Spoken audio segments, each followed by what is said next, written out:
ये सुनिया हमारो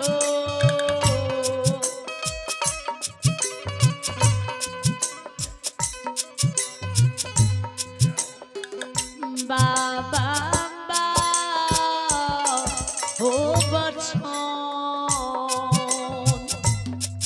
ओ बच्चा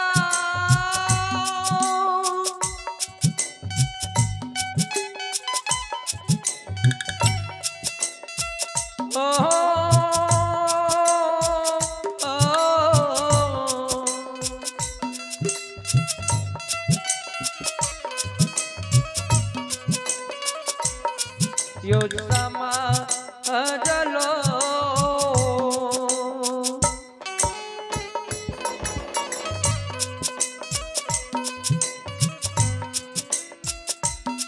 हे हो सुनियो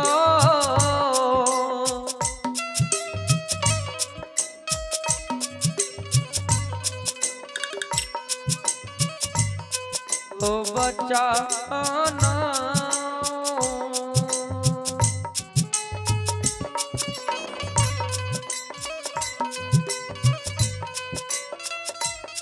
अहो मकमो के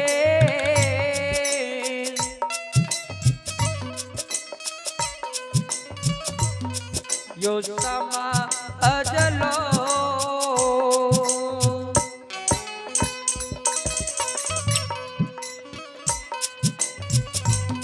हे यो सुनियो यो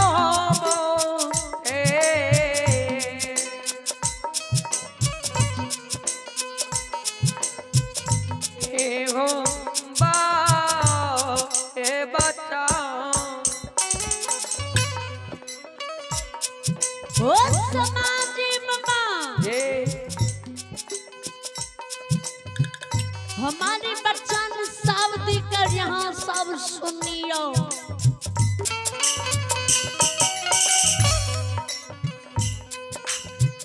हो समाजी बाबा हे हो यायन दुख के घर में खर्ची नहीं है द्वार पर आर के मेहमान 7 दिन के भूखल बैसलिए हे समाजी बाबा हे दामा हे बाबू भैया हे मरार मंजा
ठाकुर जी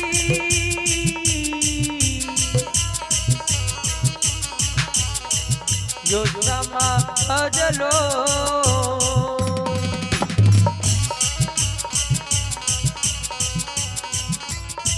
हाँ यो दियो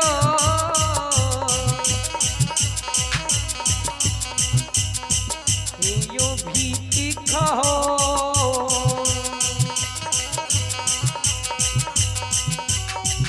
हो समझ बाबा जी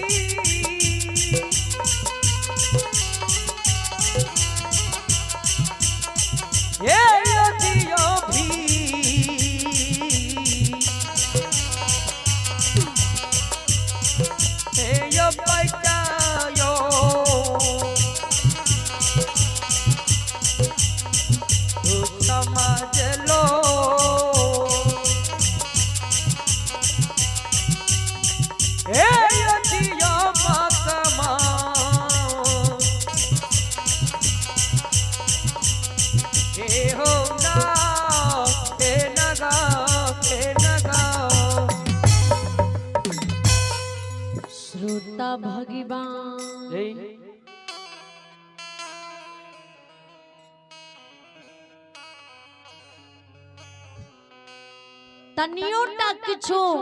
पैच उधार दियो जे अंधु के धर्म लाज के बचा लियो। जे हो विचार करबे हाँ अंधु बाबा की माय के व्यवहार के शब्द के आवाज के कहानी के जी मकुमा के दाय माँ अर्शनी प्रश्नी बाबू भैया मरर मंजन समाज के लोग सुने।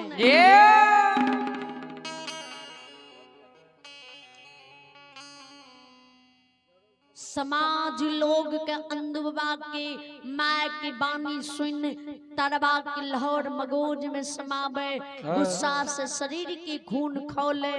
तामस से समाज के लोग अंधु बाबा के माय के फटका लगा मलिनिया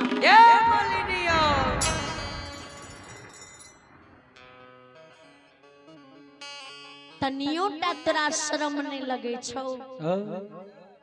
तनियो टा तोरा लजिया नहीं आवे छौ। तोहर जीव दोसर पैंच मांगे के लिए तोर जीव नहीं लड़खड़ाय छौ।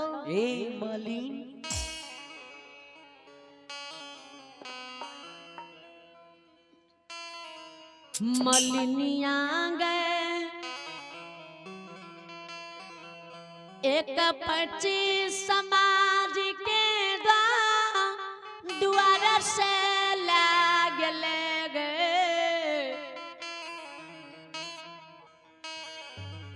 अभी तक घुरा के तू पैंच नहीं दिले दिलही गई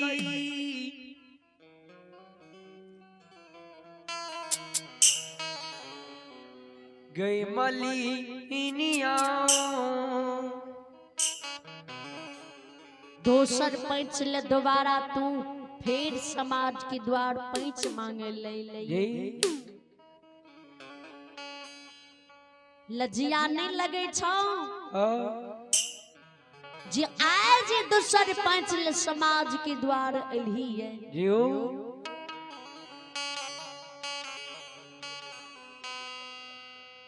नहीं तोर बेटा हले जोतई छो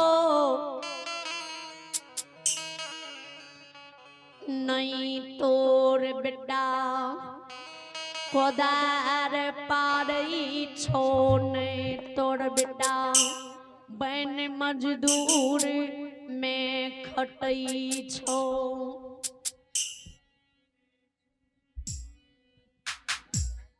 नहीं तोर बेटा कोनो सर्विस करे छो नौकरी खटे छो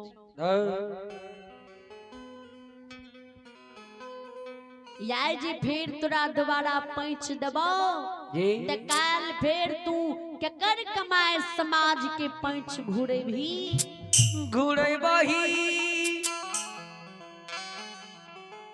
गे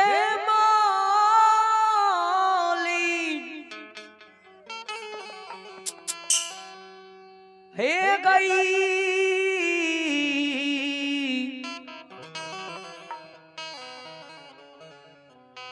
गे मलिनिया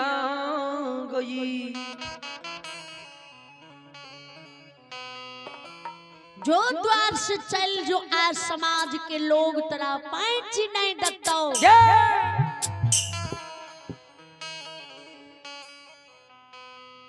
अंधु बाबा के मार समाज के बानी सुने काने कल पे दसो ना हजूर की बिने मिनती करे हे मकमा के समाज लोग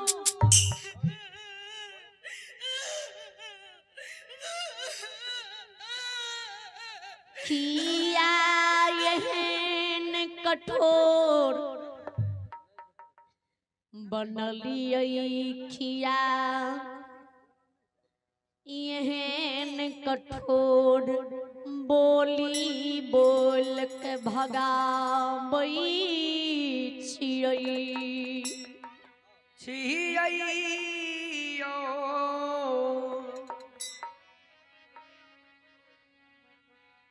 यो समाज बाबा यो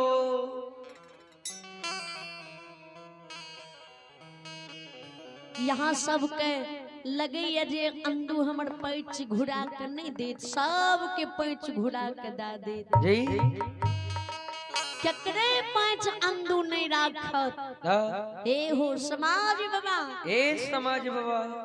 सबके दिन घुरइए, सब दिना भगवान हमरा एहने बनैने रहते, सब दिना में मकमापुर में गरीबे रहबे, सब दिन तोरा सबसे हमें पैंचे नैन के खेबा। एक दिन हमरो भगवान दिन सुदिन करते, किया फटकारे छ करतई हो समाज मकमा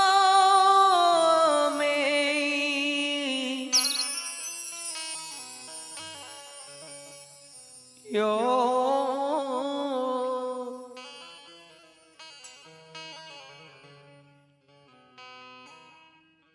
आज हमरा पैंच उधार देबो, अंदू के धर्म लाज इज्जत के बचेबो।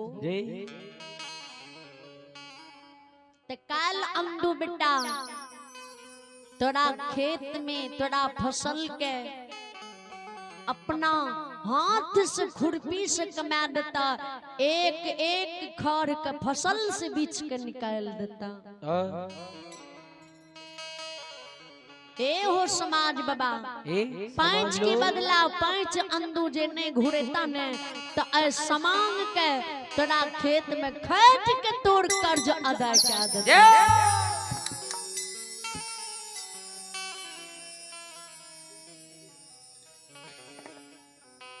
आयो दियो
अब हो समाज बाबा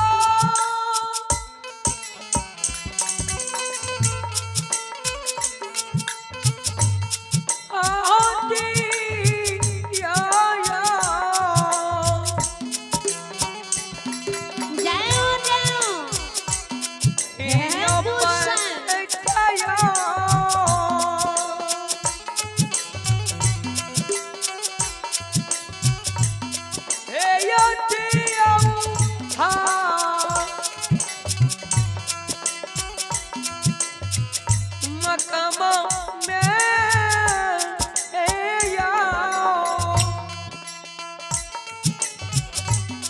हो समाज बाबा जय दिया ने पैंच उधार हाँ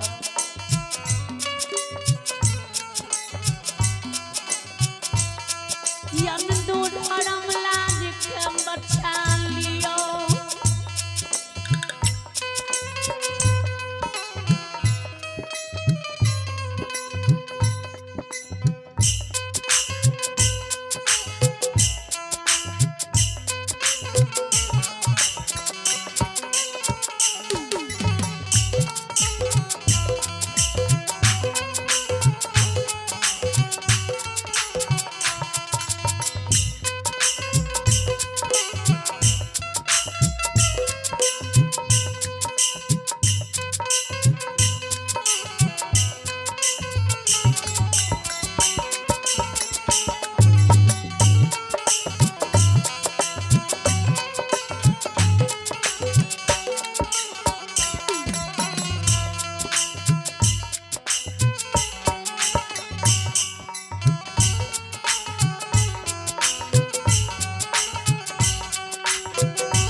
श्रोता में गेवा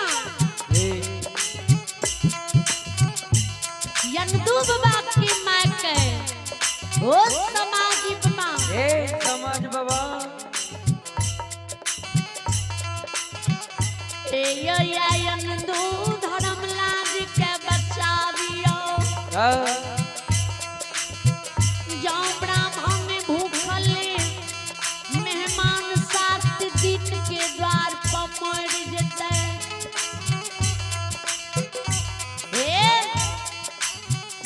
इने सोची हो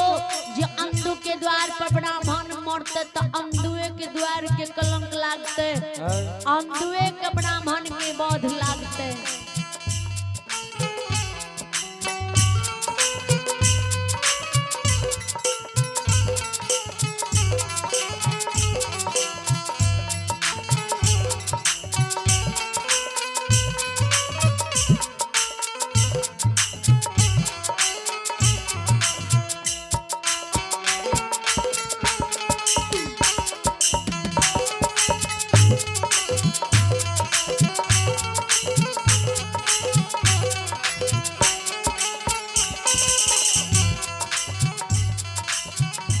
आइए एक श्रद्धालु के नाम सुने आइए अभी विकास कुमार आइए अभी विकास कुमार ऑनलाइन पे फोन के द्वारा साधा दिल से शानदार 251 रुपए के दाम दिए इन्हें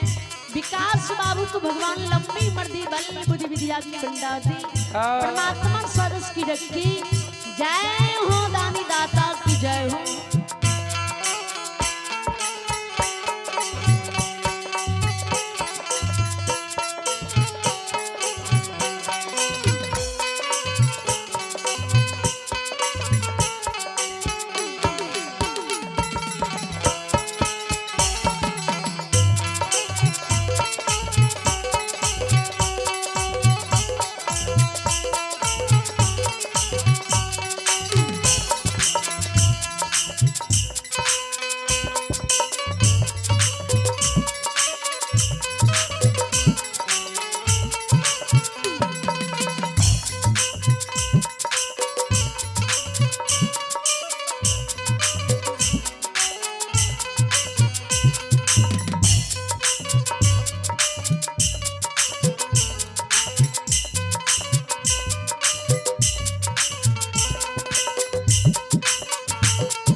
श्रद्धालु के नाम सुनी जय हो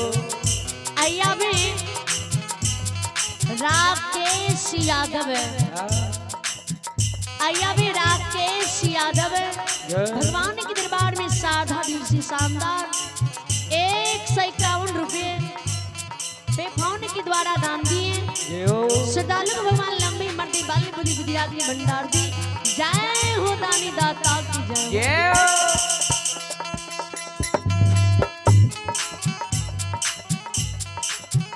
यंदू बाबा की माँ कहे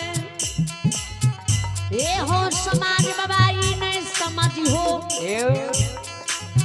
जे यंदू द्वार के कलंक लागते साऊ से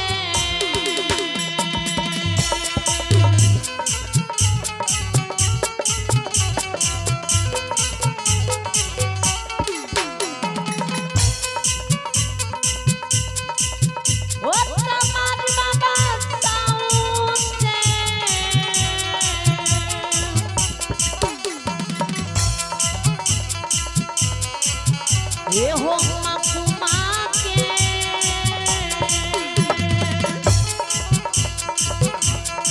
ये हम कलंक लगाता वो समाधि बाबा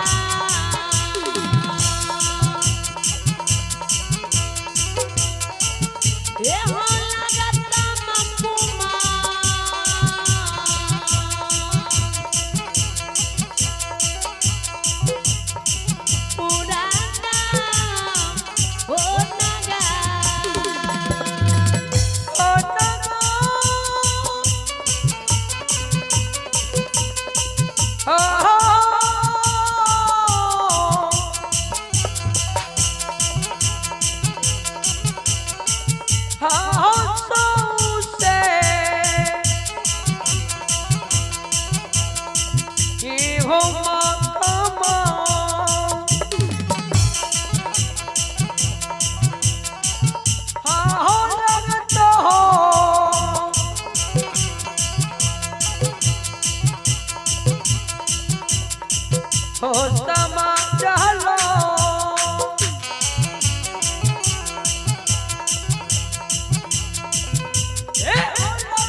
आइए एक श्रद्धालु के नाम सुने अय्या भी